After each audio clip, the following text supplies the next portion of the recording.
إن الحمد لله نحمده ونستعينه ونستغفره ونعوذ بالله من شرور أنفسنا ومن سيئات أعمالنا من يهده الله فلا مضل له ومن يضلل فلا هادي له وأشهد أن لا إله إلا الله وحده لا شريك له وأشهد أن محمدا عبده ورسوله صلى الله عليه وعلى آله وأصحابه ومن تبعهم بإحسان إلى يوم الدين وسلم تسليما كثيرا. أما بعد, we praise Allah Tabaraka wa Ta'ala abundantly and we seek Allah's assistance and we ask Allah's forgiveness and we seek refuge with Allah from the evil within our souls and the consequences of our bad deeds. Verily, whomsoever Allah guides, no one can lead astray, and whomsoever Allah allows to go astray because they do not want any guidance, then no one can guide.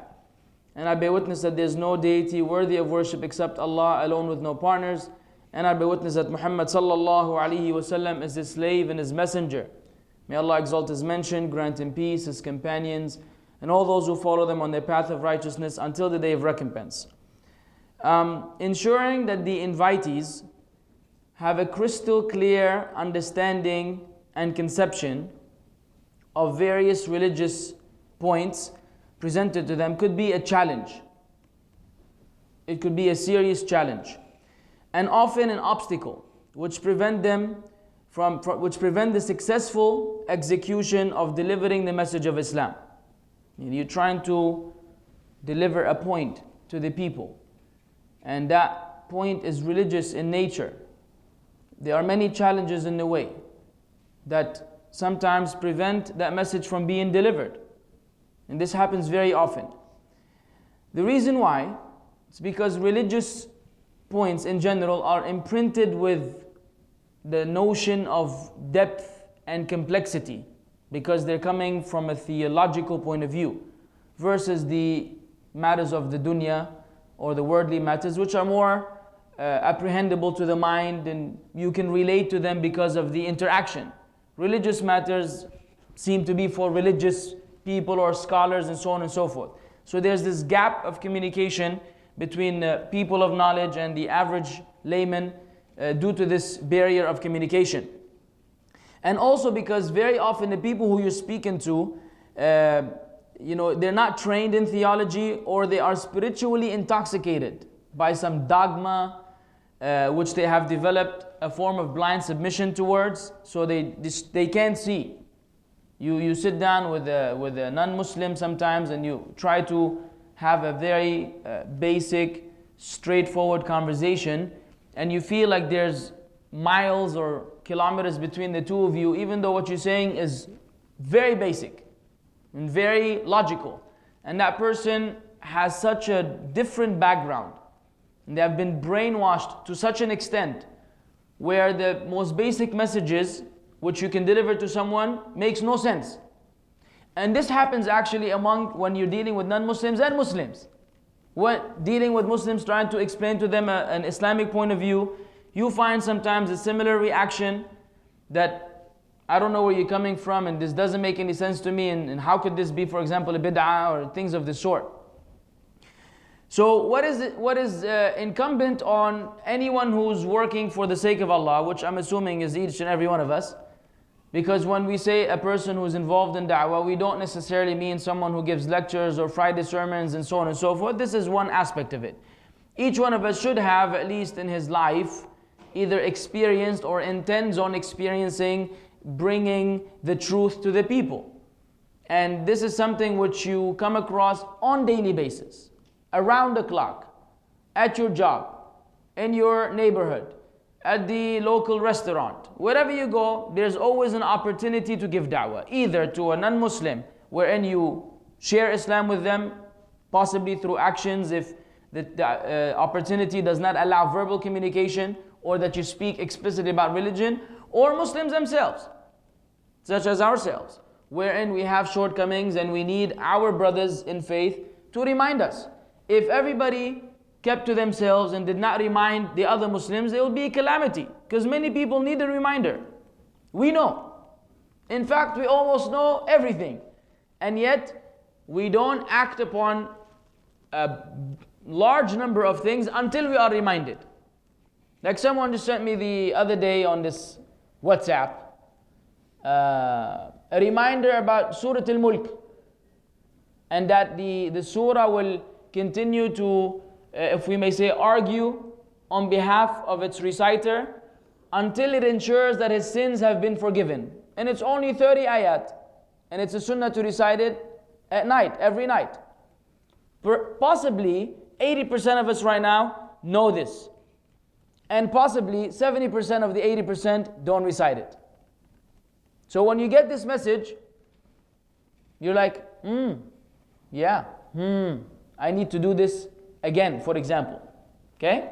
So this is an evidence that we all need the reminders. No exception to the rule. The speaker and those who are being spoken to. Everybody needs a reminder. So we should not deprive each other of this particular right. But anyway, so what is one of these means? If we were to speak about the various means to try to bring or deliver a point, an Islamic point, to a Muslim or non-Muslim, we have different means of doing so. However, the one which will be highlighted in this particular lecture should be understood from the title. That is, if the title was understandable. The title was a little, I just had a feeling that some people, when they got the essence, like, what in the world is this guy thinking, man? He's going too far with this. And when I read it, I was saying the same thing. I said, this doesn't sound very simple. And I'm not trying to really sound complicated here, but these words explain exactly what needs to be spoken about.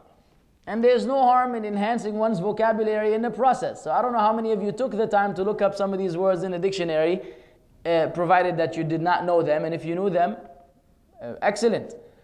But let's do a quick quiz, with no grades. Everybody passes. Articulation. Anyone? Okay. Did you do a dictionary search, or this is from the back of your mind? All right, brother. MashaAllah. Tayyib, does that sound correct, Ya Shu'aib? No? Okay. And what did the dictionary say? It's the art of the motion to express the word in the right way. That is modulating. Okay, good. Well, all of the above. Hello. And exemplification? Aywa. It's to exemplify the verb. And so I guess everybody understands that. So basically what we'll be dealing with is how to use examples and similitudes to explain an Islamic point of view through a worldly example. So you have to be articulate in the example and in explain it to the people in a manner where they can almost visualize what you're saying by relating to this topic of yours or this explanation of yours. And then once they get to that moment, say, okay, that's what I've been trying to tell you the whole time in Islam. But you couldn't understand it because it was Islamic. And we can use this, by the way, almost every single misconception that the people have against Islam, you're able to use an example from their life which they approve in their life but reject in Islam, and therefore prove to them that they are being hypocritical and have double standards. Classic example in Malaysia. The people came and said about apostasy in Islam and how the person who changes Islam will be killed and so on and so forth. And then these same people never complained to the United Nations or I don't know who for the person who acts treacherously against his own country. The spy, espionage or whatever the technical term is. That person in most countries is executed. Or a rape of a infant or whatever. In most countries, these people may be executed. And these people don't say anything. So yeah, he deserves it. Go to CNN, if you want to go to CNN, on the website, and see any kind of article wherein there's rape or murder, and read the comments. The average the commentator, if we may say, says, kill him, electrocute him, he deserves it, blah, blah, blah. So it's fine. But then we come and say, well, a violation of Allah's deen, abandoning the truth after having been part of it. Oh, say, la, la, la, what is this? Leave the people alone. I'm a freedom of speech and freedom of belief and freedom of religion. Tab, you didn't feel that way just moments ago. So you kind of corner them in this fashion. I guess the baby agrees. I remember in the SMS it said, quiet children. Anywho, so basically we will be using this idea. Now, we will first go through some examples from the Qur'an and the Sunnah to prove that this is a Sunnah of Allah Azza wa Jal. And I hope no one has an issue with the term Sunnah of Allah. Because some people, when they don't know something, they react negatively due to lack of knowledge. Right? Like, remember when it said fatwa, Allah gave this fatwa and someone said, what? How could you say Allah gave a fatwa?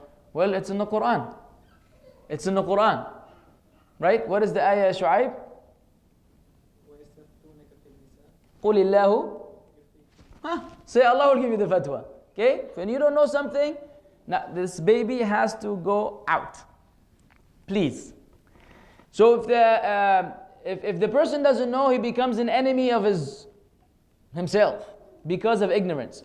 And so the Sunnah of Allah, it's also in the Qur'an.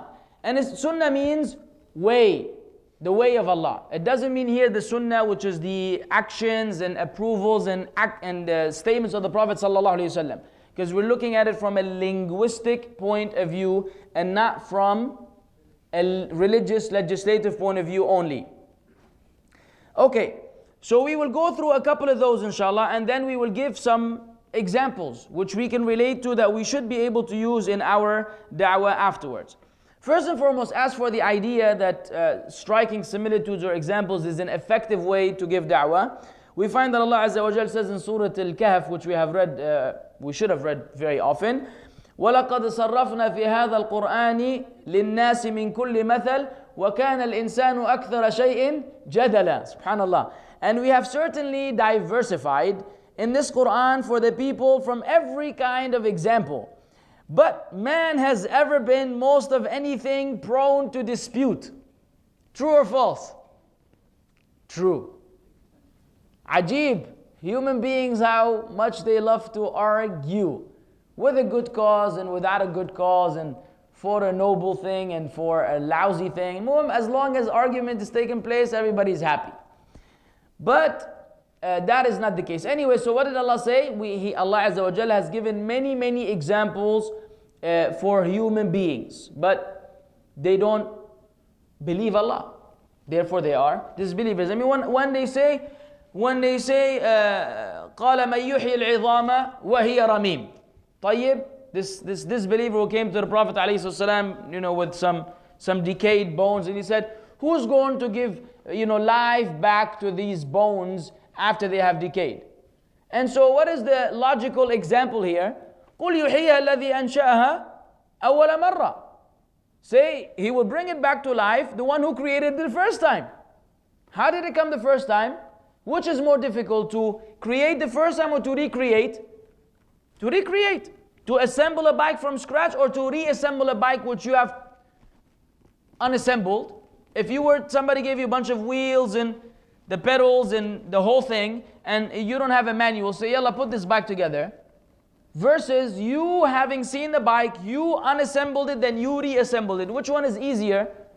Reassembling a bike. So which one is easier? Bringing back a human being or creating it the first time? Yeah, that's easier. So if you were able to do the harder, why are you tripping, or why you have a problem with the easier one? Right? Sorry. There's a reason why. Because someone made a video making fun of another da'i, and how that person spoke that slang, street language, and so the video was repeatedly using these kinds of words, and so it kind of got stuck. But anyways, I'm sorry, I apologize. Right? So what was I saying? Exactly. It's easier to... Naam. So see this, Allah gave this example and yet they want to argue.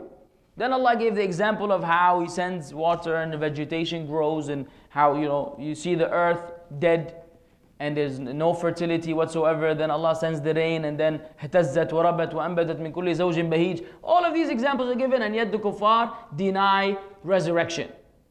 So وكان الإنسان أكثر شيء جدلا. And Allah said وتلك الأمثال نضربها للناس لعلهم يتفكرون.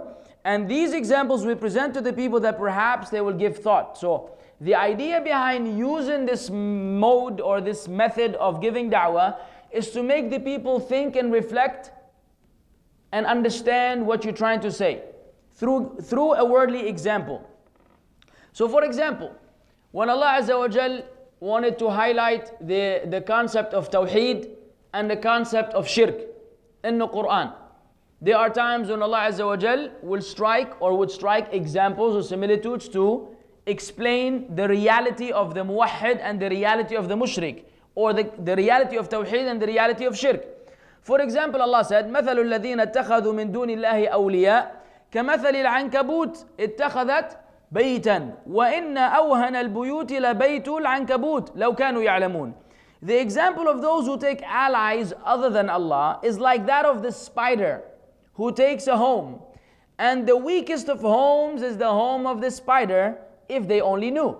Now, when you live in a shelter made of cement or whatever other material, it's there to protect you from rain, from wind, from any objects which may fall out of nowhere, trees and so on and so forth. If you were to live, now you're not a spider, which is good news, but if you were to make a house out of a spider web, how do you think that would be? And it started raining.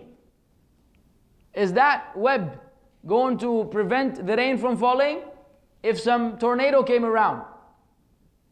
Or is your house is going to stick around? Anything, someone threw a rock, it will go right through it.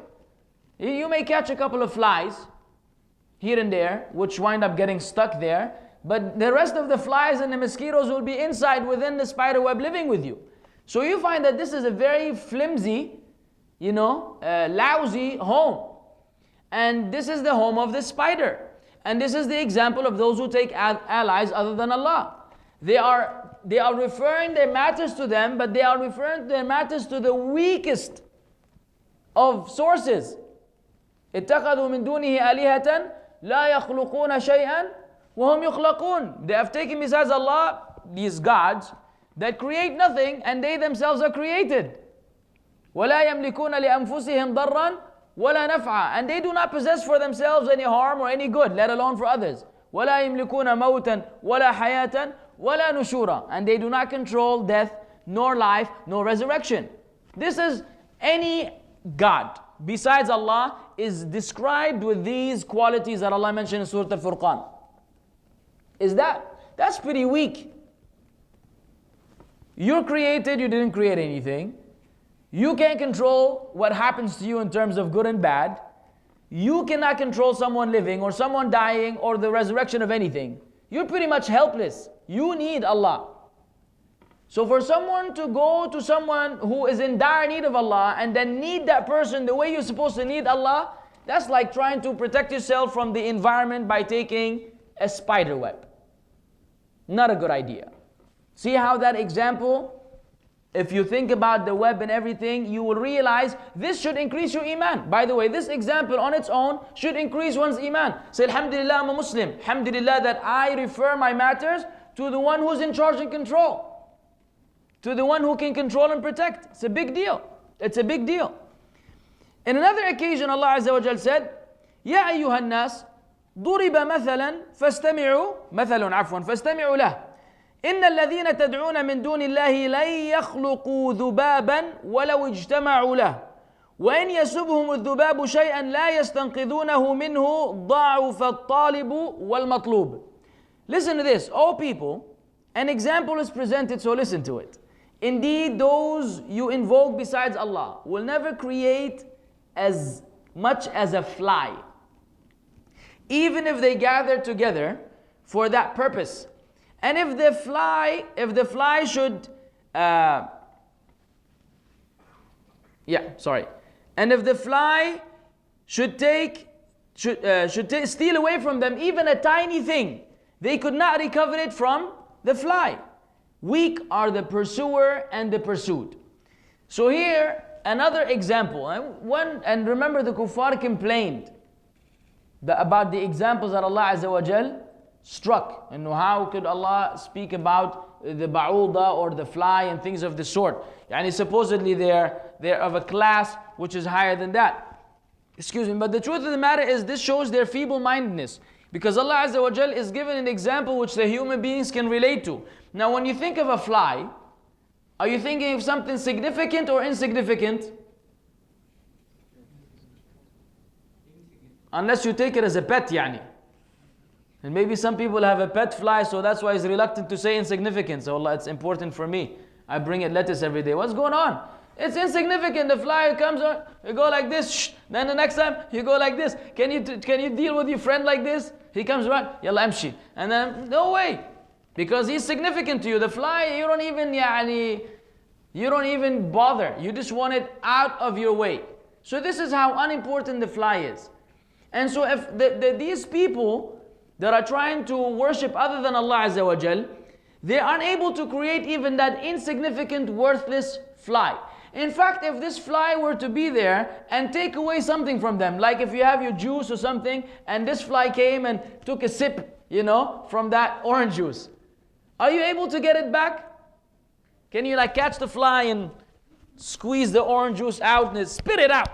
Spit it out and then put it back in your cup, walla, you're going to dissect it in the restaurant, say, I'm going to get this drip of juice. Either way, we'll bring the waiters to help you out and have a surgery room and everything and cut it in pieces and then, right there. You can't do that. By the time actually you finish, you would have digested that thing and probably, blew it away or something. Okay? Try to take it easy. So the idea is this fly, even if it takes something, you can't even bring it back. So everything that you're seeking is weak except Allah Azza wa Jal. Because Allah created all of that and more, with more complications. Then Allah Azza wa Jal gave the example of the muwahhid and the mushrik. So Allah said, ضرب الله مثلا رجلا فيه شركاء متشاكسون ورجلا سلما لرجل هل يستويان مثلا الحمد لله بل أكثرهم لا يعلمون. Allah presents an example.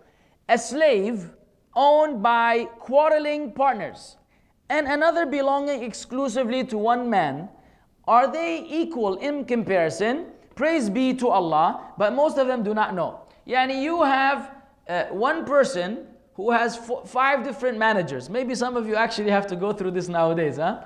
It happens to people in the business world, especially when the company just, he hires his cousin and then he hires his nephew, the whole family, everybody is in a manager position, even though they have nothing to do with the business. Ala kul hal, wasta, everybody gets in. So suddenly you have all these managers and everybody tells you something. Do this and do that, and you as an employee is supposed to make everybody happy. You can go berserk very soon. Because if you make one happy by obeying him, you're automatically displeasing the other one because you are forced to disobey him. You cannot do 2 things at the same time. Versus you having one manager who has clear directions and instructions, and he has a job description for you, what is expected of you. He gives it to you up front. Say, look, you're expected to do A, B, C, D, E, F, G. So if you meet them, you're good to go. Are these 2 employees equal? Absolutely not. One will have a seizure or heart attack, while the other one will be enjoying himself and getting higher in the hierarchy of the business, because he knows how to accomplish what is expected of him. So a slave owned by many people, mutashakisun, they are quarreling and fighting, versus one has one slave, tell him go, he goes, come, he comes. Are they equal? They're not equal. Subhanallah. So Allah is highlighting the idea of these people that go on other than Allah. They're never in peace. Yani look at the Sufis. Not any Sufis. Look at the Sufis, specifically those who are fascinated with dead people and the awliya and the grave and so on and so forth. Every day there's a new wali. Yani his sheikh can tell him, by the way, I've hired a new sheikh. And this new sheikh is the sahib of this tariqah. And for you to succeed in life now, you have to follow him blindly and you have to do what he says and blah blah blah. And this person is running around from one grave to another, from one ta'weedah to another, from one sheikh to another. His whole life is mixed up. He cannot have a peace of mind because they're taking other than Allah objects of worship. We're not talking about someone who's learning the deen, so going to different shuyukh. Or someone who just says, La ilaha illallah. Say, Fulan, Maulana, say, oh, excellent, good for him.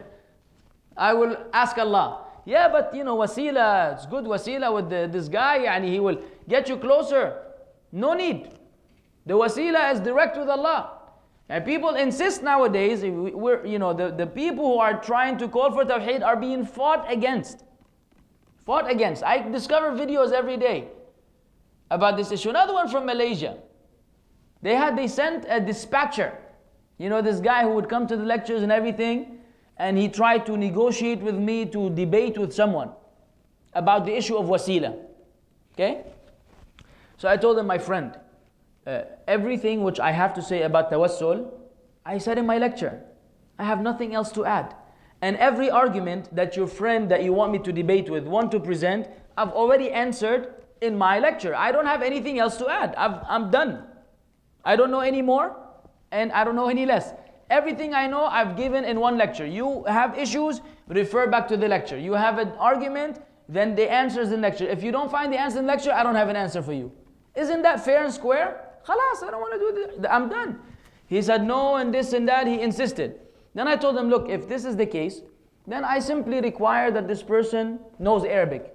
I don't want to waste my time. Honestly, I don't want to waste my time with someone who's going to go to the websites of his mashayikh with the same misconceptions and try to, waste my time in Malaysia when I'm supposed to spend it with the brothers and do something beneficial. So I simply told him, unless this person is willing to speak in Arabic, I don't want to waste my time. Okay? And, that was the thing. Then I found a video on YouTube with this guy giving a lecture, like I'm giving a lecture, telling everybody about what happened. So we sent this guy to him, and the guy told him, and he said he will only speak in Arabic. Why does he only want to speak in Arabic? He gave the lecture in English. He should be able to answer us in English. Suddenly he only wants to speak in Arabic, blah, blah, blah, blah. And so supposedly I turned out to be the Mr. Bad Guy because I did not debate with a person on the issue of tawassul. What is their whole thing? Now, this person, you will say, mashallah, he's right. Tayyib, click on that person's channel and then see the content. The whole thing is about how you can become a mushrik in 5 seconds. That's what they should call it. They don't realize it. But they should call it how to become a mushrik in 5 seconds. And every single video is fighting against Bilal Phillips because he said this. Anyone who speaks about Tawheed, they have a video refuting him.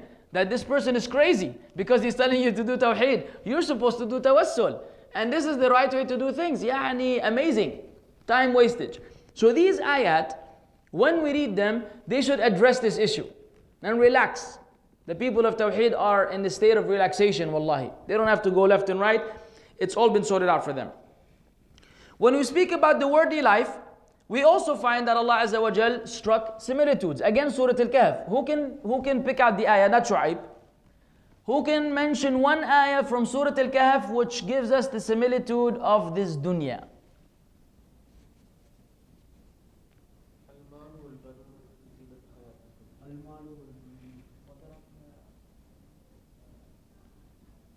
That tells us facts. We want examples or similitudes. Aywa. La. It is like our life is compared to something which is cultivated. أيوة. واضرب لهم مثل الحياة الدنيا كماء أنزلناه من السماء فاختلط به نبات الأرض فأصبح هشيما تذروه الرياح وكان الله على كل شيء مقتدرا. Don't twist the ayah. I know you don't mean it. And present to them the example of the life of this world, it being like rain which we send down from the sky, and the vegetation of the earth mingles with it, and it becomes dry remnants scattered by the winds, and Allah is ever over all things perfect in ability. What does that mean? That means that this dunya which we are living in, and we have to remind ourselves, all of us, about this issue in particular, it becomes better sometimes. You go through like phases and things start to get better. But then it seems like every time it gets better, Allah is reminding us that it could suddenly go away. Yani just like the vegetation grows and it's looking nice and green and you're خلاص انفتحت نفسك, يعني you're all excited and feeling good about the thing, and all of a sudden it dries and it becomes, broken into pieces, and then some wind blows and gone with the wind. So this is the example of the worldly life, just so that we will not be overly attached. It does not mean that one cannot enjoy the lawful things of the dunya. قل من حرم زينة الله التي أخرج لعباده والطيبات من الرزق. Who is there, who dares to make unlawful the sustenance of Allah and what He made lawful? No one dares to do so. So what Allah made lawful, we enjoy, provided that it does not take us to the extent where it distracts us from the obligations and the rights of Allah Azza wa Jal. And this is where we have to draw the line. This is where we all have to draw the line. And I begin with myself. Furthermore, Allah Azza wa Jal mentions the deeds of the kuffar. So Allah said, مثل الذين كفروا بربهم أعمالهم كرماد اشتدت به الريح في يوم عاصف لا يقدرون مما كسبوا على شيء ذلك هو الضلال البعيد. The example of those who disbelieve in their Lord is that their deeds are like ashes, which the wind blows forcefully on a stormy day. They are unable to keep from what they earned a single thing. That is what is extreme error. Meaning, a person spends years collecting ashes. And you have mountains and mountains of ashes, thinking that you have something that you like gold. So one person is collecting gold, hello, they're adding rings and bracelets and bars of gold and whatever. And the other one is using the same money. This one is with the money buying gold, and that one is buying ashes. And then one day, there's a storm. And will the gold be blown away? No. Will the ashes be blown away? Can you retrieve them? If there's a major stormy day and all you see it is flying, can you go and pick them back up like you pick up a riyal which you may drop on the floor? It's a piece of paper. Are you able to pick up dust or ashes or anything of the sort? No. The deeds of the kuffar are like this. They spend their whole lives thinking they're doing charitable work and this and that, like Mother Teresa and these kinds of people. And they think that they have actually accumulated something, but in fact, they have not. All it is ashes. So on Yawm al-Qiyamah, وَقَدِمْنَا إِلَى مَا عَمِلُوا مِنْ عَمَلٍ فَجَعَلْنَاهُ هَبَاءً مَنْثُورًا. Allah said, we come to that which they have, done on Yawm al-Qiyamah, we make it like scattered dust. It will be of no value and of no benefit to the people. This is the similitude of the kuffar. And similarly, the reminder for us is the niyyah, the sincere intention when we are doing any ibadah. Because without the sincerity, we are just like that. The deed will not be accepted by Allah Azza wa Jal unless it is sincere for His sake 100%. So we always have to visit our intention and make sure that we're doing things for the sake of Allah Azza wa Jal. As for the Prophet alayhi salatu wassalam, he also used that method of giving da'wah in his life alayhi salatu wassalam. So he said to the Sahaba in a hadith is Hasan Sahih في مشكات المصابيح للشيخ الألباني رحمه الله: ما لي وللدنيا ما أنا والدنيا إنما مثلي ومثل الدنيا كراكب ظل تحت شجرة ثم راح وتركها. What is with me, or what is the dunya and me? What is the reality of me and the dunya? Let's just put it in that way. Verily my similitude and that of the dunya is like a person who was riding, and then he went by and he stayed under the shade of a tree, and then he took off and he left it behind. That is basically this dunya. You're going on a journey, you're going to stop by a little bit, and then you're going to get back on your camel or whatever that thing is, and you're going to keep moving. Khalas. So that short break, which you have to relax, is equivalent to the 50, 60, 70, 80 years which one of us may live. In comparison to what? In comparison to eternity. And because one says, yeah, man, how do you say it's short? 60 years, yeah, Captain. 60 years on this earth, you're going to tell me this is a short period of time? Yes. In proportional to the eternity, this is nothing. Yani if you 0.1% or 1% of something, 1% of 10 is... we're going to go on to that some math now. 1% of 10 is? 0.01. Ya Sheikh, Who's the Mandis here? For real now. Top 5% of 20, let's make it easy. Skip. So much for the articulation in his exemplification, huh?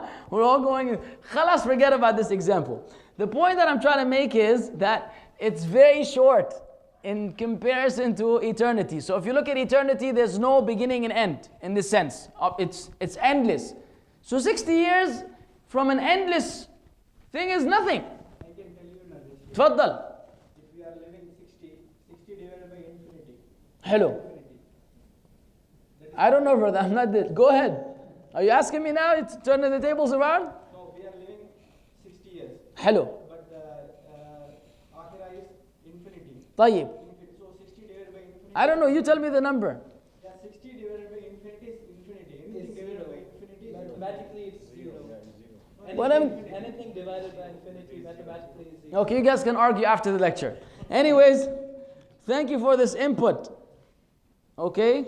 Well, when we were learning math, it was always real numbers. Infinity wasn't one of them. There will be infinite amount of money. طيب. And similarly, the Prophet ﷺ, when explaining the condition of himself and his ummah, or the ummah of da'wah and the ummah of istijabah. If you remember some of the lectures before, the extermination of innovation, we mentioned that this ummah has three distinct qualities. One of them is al-umum, right? And then al-kamal and al-baqa.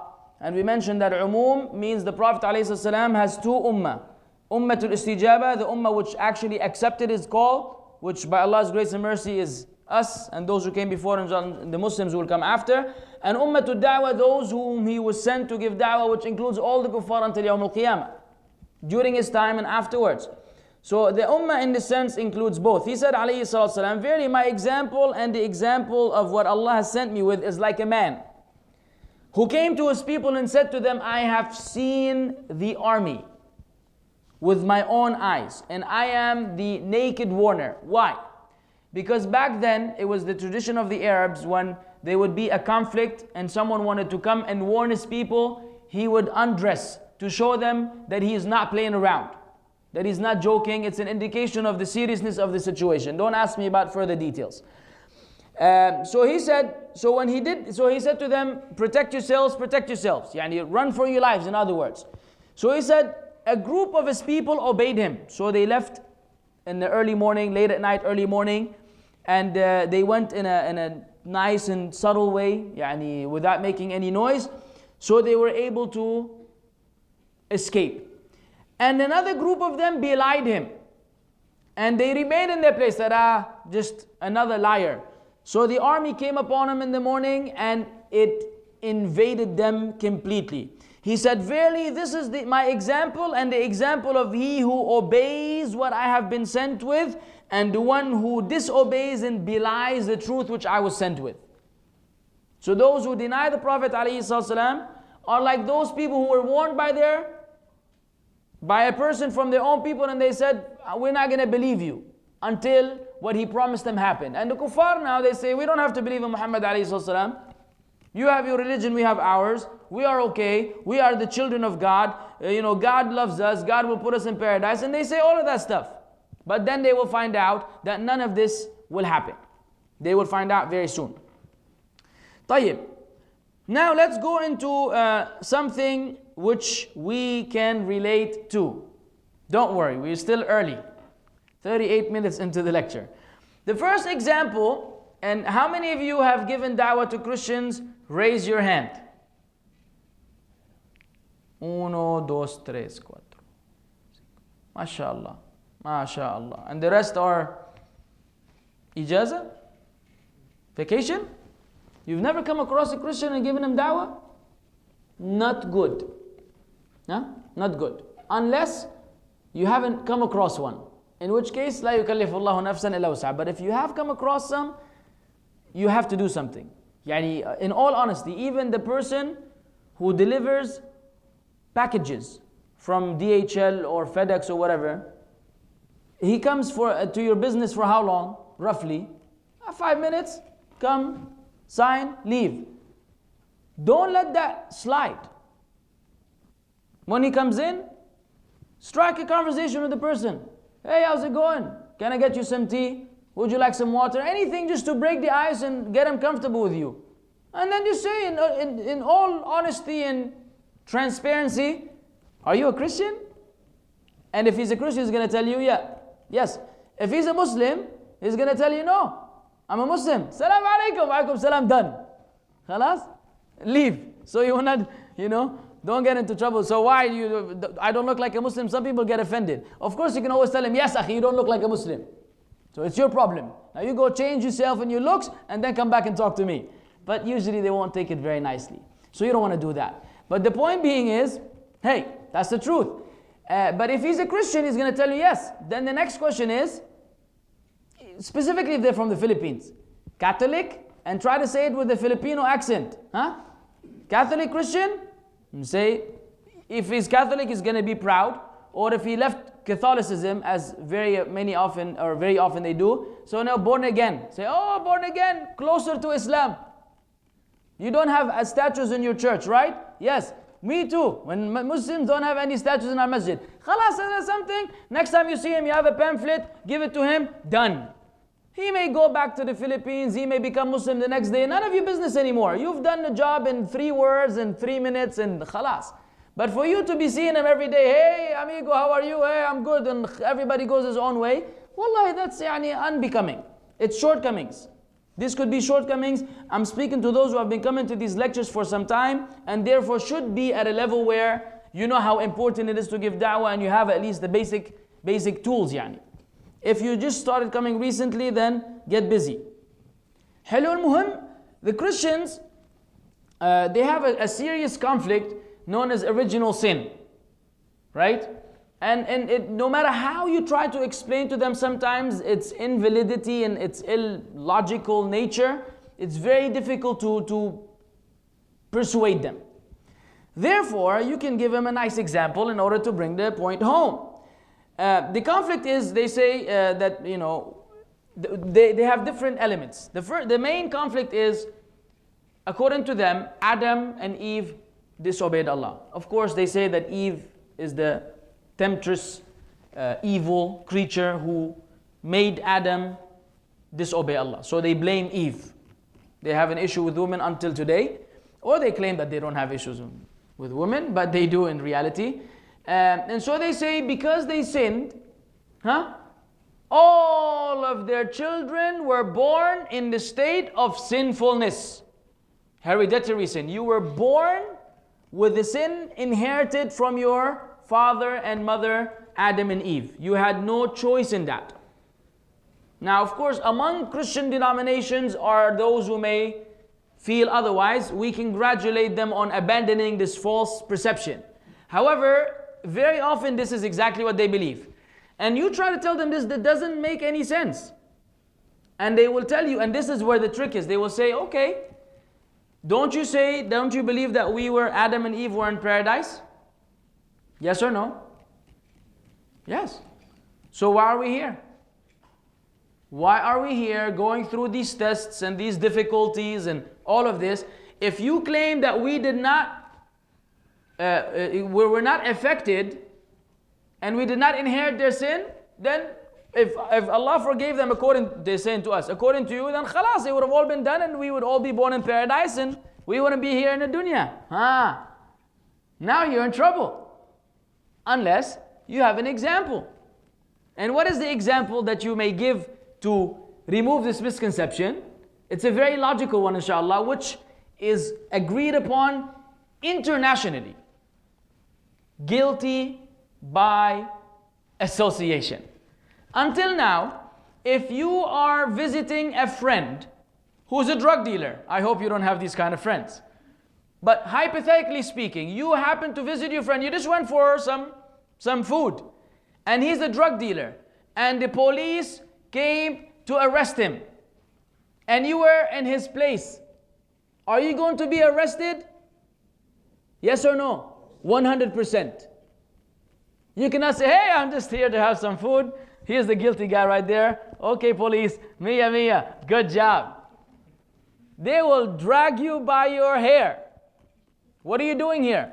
And you have to now go through a legal process to prove that you're unaware of his guilt and you had nothing to do with it and you were merely a visitor, and witnesses, and they go through a background check, phone calls between you and him to prove that you actually have nothing to do with his drug dealing. Sah? Sure. Now when you got arrested and you went to the police station and you had to stay overnight, by the time you got a lawyer who got you out, by the time you went through the process, the legal process, and you were proven innocent, were you harmed from this whole thing even though you're innocent? Yes. So we say, this is what happened. This that happened, that us living on earth going through the test, is like that. Because of that sin, there was an effect. It affected us, but we're still innocent. We did not commit that sin, nor did we inherit their sin. Everybody on his own, the same way that person who's visiting the guilty person is innocent. I like it. Does it make sense to you? I hope so. Some of you looking like, what is he saying? Is he still speaking English? Need a translator. Come on, guys. Is that clear? Okay, good. Oh, sir, the questions is at the end of lecture. Ma'alish, huh?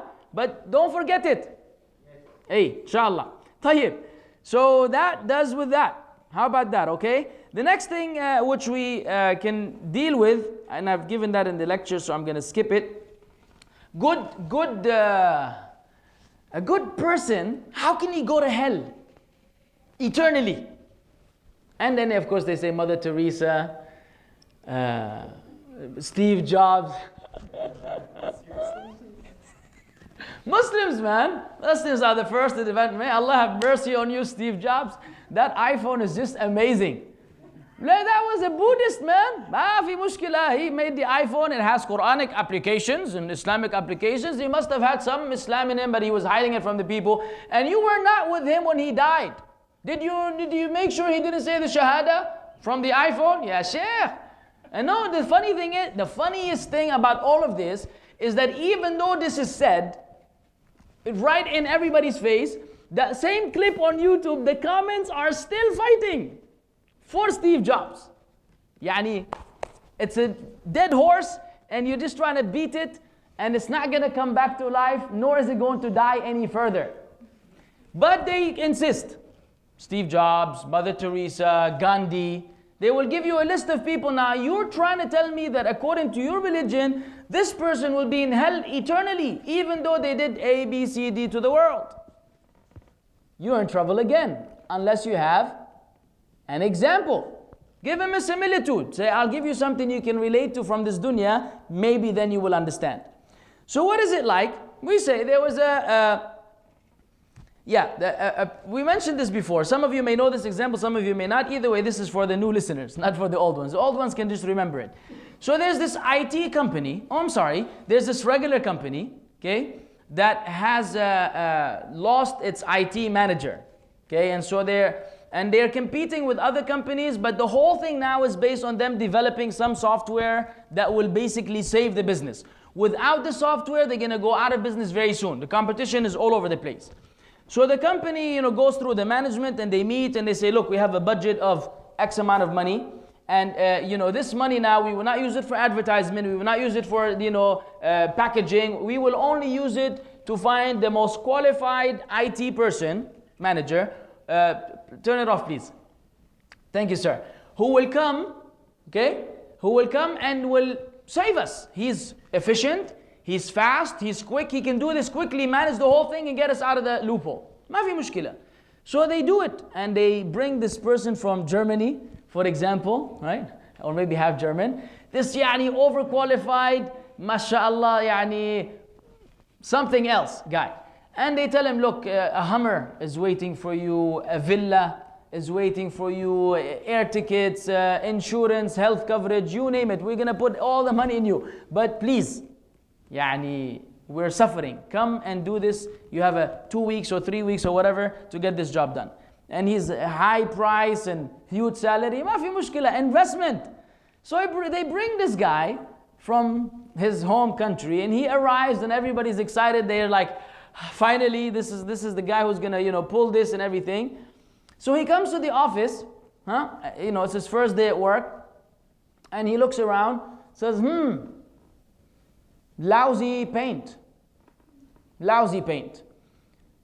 Don't worry, guys. Now the management, they have almost like taken vacation. Okay? Everybody in the manager position, they've taken a vacation, they're relaxing now. Khalas, the dude will handle business, everybody's gone.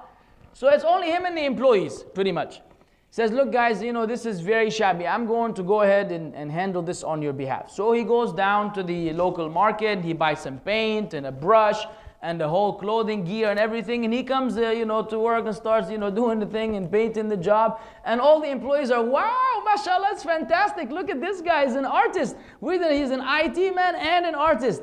What a combination in one person. So he takes 3-4 days to redecorate the whole office, and now everybody comes to work feeling good and fresh. It was dull before, no lighting, whatever. He fixed everything.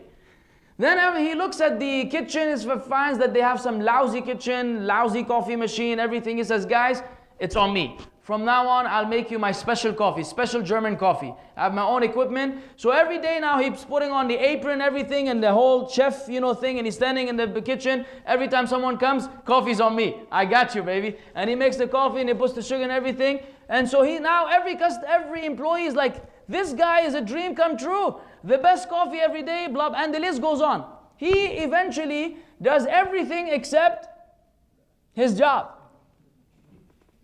And he gained a lot of popularity with the employees who don't care. They don't care about the whole thing, yani. Who's upset? Managers. The mudir, the CEO comes back, says, what's going on? So what have you done? What have you accomplished? So far, I have painted the walls, and I've gotten a coffee machine, and I've done this, and I've bought a new car for the business, and da. And where's the project, the thing, the work? I will start tomorrow.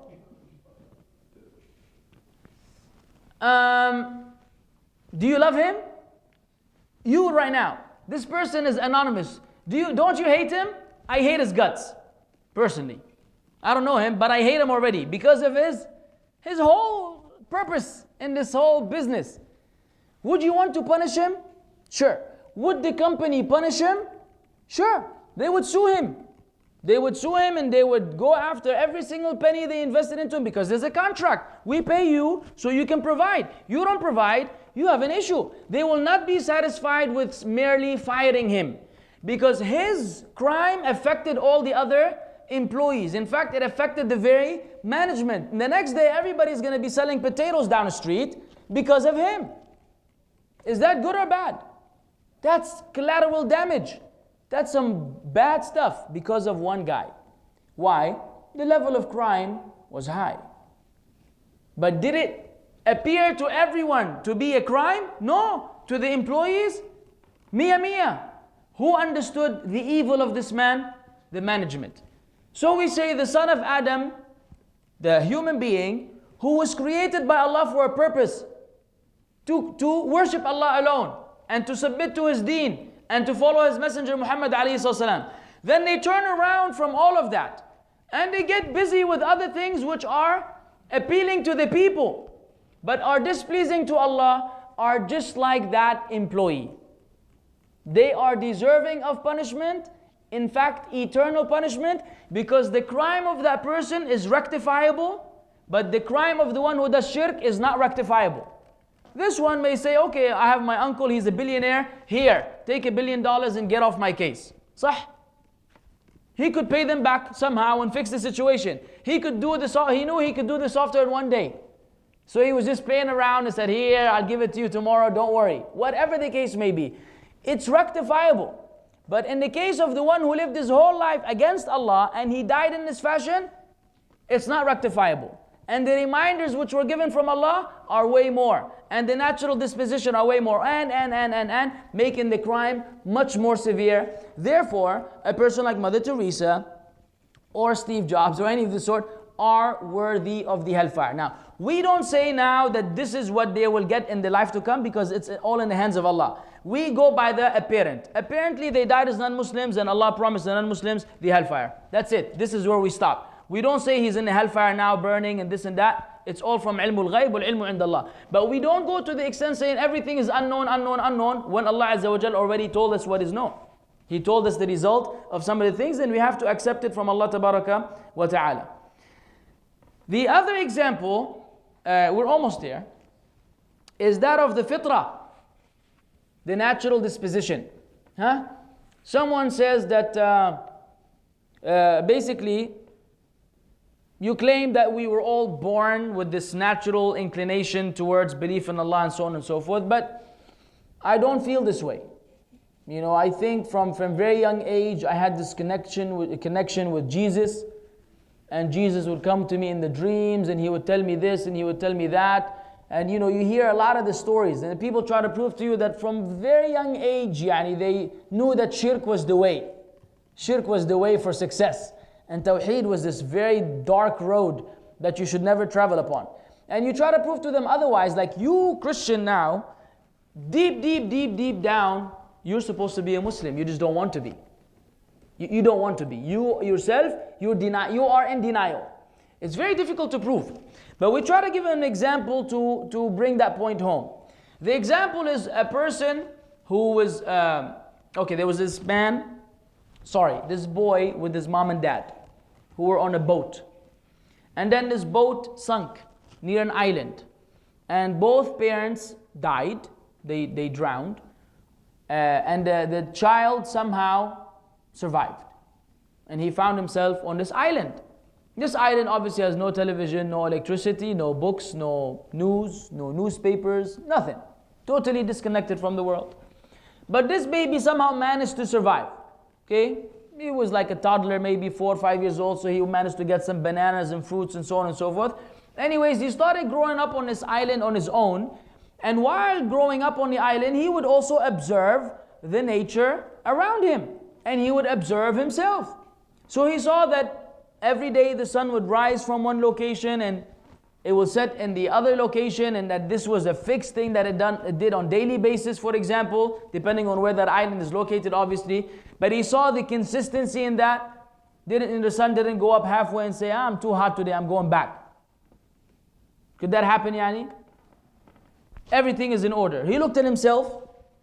How does this skin, how is it waterproof? You're waterproof, by the way. You know, they speak about devices and everything that are waterproof and dustproof. You human being, you're waterproof. It's pretty amazing. The skin. And you're able to, go into the water, immerse yourself into the water completely. And even though you have all these holes, you're able to manage and you're able to swim and get up and so on and so forth. Then your feet and so on. So he started observing all of these amazing features in him that make him able to adapt and to the environment around him. Then he saw the way the animals are. He saw the mother, monkey being merciful to the baby monkey, and so on and so forth. He was observing that harmonious existence of creatures around him, and the amazing things in himself and in nature. Now, this person would ultimately, we say, according to our belief, will ultimately, according to his natural disposition, believe in a greater being. He would believe in that there must be a manufacturer and an arranger of affairs, one who is handling all of this. Now, because that person has not received revelation, it's impossible for them to know the very names of Allah Azza wa Jal, because these are based on revelation. But the attributes of mercy, the attributes of wisdom, the attributes of power, all that you can observe in yourself and in the things around you, So is it possible if someone were to come and say to this person, this power, because according to him, he doesn't know. It's, for example, that its name is Allah. The power's name is Allah. If someone were to tell him, do you believe that this power is the Father, Son, and the Holy Spirit? Would that register? What do you think? If someone told that power is the Father and the Son and the Holy Spirit, what is he going to say? Father, Son, Holy Spirit, what are you talking about? It's off the mind. If someone were to tell him that the creator or the one who's arranging all this is that tree right over there, and he saw that tree, goes through the seasons and the leaves fall off and everything. If someone were to tell him it's the moon or the sun, and he saw that it sets and it comes back, this person would by no way on earth would believe that all of these creatures are his creator. So deep down that person would believe in La ilaha illallah, because they have never been brainwashed and never been presented to anything. And from that, the hadith of the Prophet ﷺ, that kullu mawludin yuladu ala al-fitrah, every newborn baby is born upon that natural disposition. Then it's his father and mother, his parents, who make him a Jew or a Christian or a Magian, which means, according to the ulama, his environment. What affects a person, it doesn't have to be his mom and dad, they could be dead. The environment has an influence on a person to divert them from the natural disposition. So to prove to the people that they were born Muslim, you say to them, had you been on an island, you would have not believed what you claim you believe right now. This was something that you were brainwashed with until you started believing it, and the sources from which you were brainwashed are inauthentic and unreliable and cannot be used to prove anything. And you can prove to them the fallacies and all of the other scriptures which exist in this world of ours. And the last one, which we will address now, is the conversion or reversion of some Muslims. Many people, many Christians or Jews rarely, but Hindus, whatever, they are almost ready to become Muslim, but they're always afraid of their family. I don't know if you've come across this. I'm convinced and everything, but my wife will kill me. That's the worst one, by the way. My wife didn't allow me. What do you mean your wife didn't allow you, man? Come on, brother. Not brother, obviously. Come on, man. What do you mean your wife didn't allow you? You're a man. You don't wait for permission from your wife. With all due respect to the sisters. And yes, we do take our wives' advice all the time. In fact, very often they have better advice than what we can think of. Nevertheless, you still have the decision of your own. The same way if she wanted to become a Muslim, she would decide on her own. So in the matters of faith, there's no permission of the sort. Anyways, he will say, my parents will kill me, my wife will divorce me, my children will never accept me, and so on and so forth. So they will give you this excuse why they're not ready to become Muslims yet. And we say to them, and then they will say, let me work on them. And once I reach a point where they're ready to become Muslim, then we will all become Muslim together. Have you heard that before? I personally have. What do you say to this person? What kind of example do you show them to explain to them that incorrectness of this choice? One who is about to drown and wants to save another drowning person. Two people fell off the boat and both are drowning. Can the first drowning person, can they help the second drowning person while they're drowning? Or do you have to first save yourself, get on the boat, get a rope or that floater or whatever you call that? Once you have put yourself in a position of safety, and then you're able to extend the hand and help the person. Otherwise, if you try to save that drowning person, very often you will drown together. And you might have heard stories of a person who fell drowning and the person who went down to help them, they grabbed them and they drowned them with them because the drowning person panics. Not that they really wanted to kill the one trying to save them, but you panic because khalas, this is like, it's too difficult to explain. In fact, we cannot explain it. But very often they unwillingly take that person down with them. Ala kulli hal, we say, my friend, before you go and work on and make sure that they're ready to become Muslim, for all of you to become Muslim together, save yourself first. Okay? Save yourself, because you can die today, you can die tomorrow. Once you become a Muslim and your foot is firm and you know what you're doing, then you can work on bringing the rest of the family into Islam. But what you need to do first is protect yourself and save yourself. So usually it makes sense, say, yeah, maybe that's what I need to do. Then they become Muslim, and then they can help and work on bringing others to Islam. So that would be the last example. I had a few others. Maybe we will try to throw them in here and there in the lectures, inshallah, to come. But because of time constraints, and I really don't want to go over the hour, which I did, an hour 4 minutes. So that will conclude. But in summary, these are examples which I might have come up with on my own, heard them from someone, whatever. So no copyright being claimed here. And it doesn't matter who comes up with them. In fact, what is important is that we use them or use better than them or add to them or change them, whatever.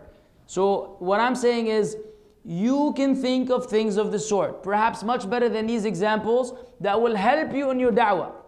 When you keep trying to tell someone something religious about Islam and they're not understanding it, try to think of an example related to work, business, or something that they deal with on daily basis. Very often it will do the job and help you explain the Islamic perspective. So this is among the means of giving da'wah, which makes the da'wah more effective and efficient. And Allah Azza wa Jal expects of us to reach and to strive towards perfection. And Allah loves it that when we do something, we do it in the most excellent manner. And this is part of trying to give da'wah in the most excellent manner. So we should do our best in learning these examples or better examples or other examples, but examples in general and similitudes. هذا والله أعلم وصلى الله وسلم على نبينا محمد. جزاكم الله.